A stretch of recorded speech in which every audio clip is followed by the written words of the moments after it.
په افغانستان کې د شپږمو ټولګیو نجونو خپل فراغت په اوښکو ولمانځه.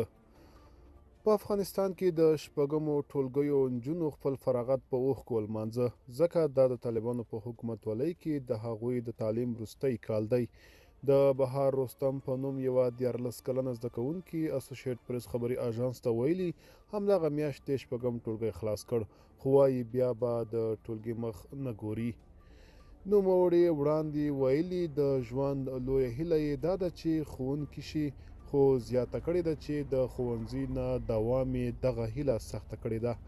طالبانو د 2021 کال په اوړي کې واک ته له بیا رسیدو وروسته تر شپږم ټولګي پورته د نجونو ښوونځي تر 2 اعلانه پورې بند کړل، او د 2022 کال په دسمبر کې د هغوی پوهنتونونه هم وتړل. تېره اونۍ د ملګرو ملتونو امنیت شورا هم د افغانستان په اړه غونډه کې له کار او تعلیمه د نجونو محرومول د اندېښنې وړ بللي دي.